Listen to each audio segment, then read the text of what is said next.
ಅಪ್ಪ ಅಮ್ಮ ಒಳ್ಳೆಯವರಾಗಿದ್ದರೆ, ಯಾರಿಗೂ ಮೋಸ ಮಾಡದೆ ಒಳ್ಳೆ ರೀತಿಯಲ್ಲಿ ಬದುಕಿದರೆ, ಯಾರ್ದು ₹1 ದುಡ್ಡು ತಿಂದಿಲ್ಲ ಅಂತಂದರೆ ಅವ್ರು ಮಾಡಿರೋ ಪುಣ್ಯ ಮಕ್ಕಳಿಗೆ ಸ್ವಲ್ಪನಾದರೂ ಬರುತ್ತಂತೆ. ಈ ಥರ ಮಾತನ್ನ ನಮ್ಮೂರ ಕಡೆ ಹೇಳ್ತಾ ಇರ್ತಾರೆ. ಯಾಕೋ ನಿಮ್ಮ ಜೊತೆ ಎಲ್ಲ ಹೇಳಬೇಕು ಅಂತ ಅನ್ನಿಸ್ತು, ಅದಕ್ಕೆ ಹೇಳ್ತಾ ಇದ್ದೀನಿ. ಬೆಳಿಗ್ಗೆನೇ ಎದ್ಬಿಟ್ಟು ನನ್ನ ತಮ್ಮ ಹೋಗಿ ಕೆರೆ ಮೀನು ಸಿಗುತ್ತೆ ನಮ್ಮೂರ ಹತ್ರ, ಹೋಗ್ಬಿಟ್ಟು ಫ್ರೆಶ್ ಮೀನು ತೊಗೊಂಡು ಬಂದು ಅದರಲ್ಲಿ ಮೀನು ಫ್ರೈ ಮಾಡಿಬಿಟ್ಟು, ಆಮೇಲೆ ನಮ್ಮ ಹಳ್ಳಿ ಕಡೆ ಮಾಡ್ತಾರೆ ಮೀನು ಸಾರು, ತುಂಬ ಚೆನ್ನಾಗಿರುತ್ತೆ. ಮೀನು ಸಾರು ಮಾಡಿಬಿಟ್ಟು ಎಲ್ಲ ಅದ್ರ ಜೊತೆಗೆ ರಾಗಿ ಮುದ್ದೆ ಮಾಡಿದ್ವಿ, ಎಲ್ಲರೂ ತಿಂದ್ಬಿಟ್ಟು ನನ್ನ ತಂಗಿ ಊರಿಂದ ಬಂದಿದ್ಲಲ್ಲ, ಅವಳು ಬೆಂಗಳೂರಿಗೆ ಹೊರಟಿದ್ಲು, ಅವಳನ್ನ ಕಳ್ಸೋಣ ಅಂತ ಹೇಳ್ಬಿಟ್ಟು ಎಲ್ಲರೂ ರೆಡಿಯಾಗಿ ಹೋದ್ವಿ.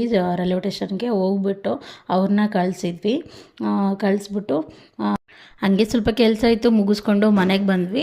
ಈ ಫುಲ್ ವಿಡಿಯೋ ಬೇಕಂದರೆ ಅಪ್ಲೋಡ್ ಮಾಡಿದ್ದೀನಿ, ಪ್ಲೀಸ್ ಟೈಮ್ ಇದ್ದರೆ ಒಂದು ಸಲ ಚೆಕ್ ಮಾಡಿ. ಇನ್ನೂ ಯಾರೆಲ್ಲ ಸಬ್ಸ್ಕ್ರೈಬ್ ಮಾಡ್ಕೊಂಡಿಲ್ಲ ಪ್ಲೀಸ್ ಸಬ್ಸ್ಕ್ರೈಬ್ ಮಾಡ್ಕೊಳ್ಳಿ, ಒಂದು ಲೈಕ್ ಮಾಡಿ. Thank you for watching.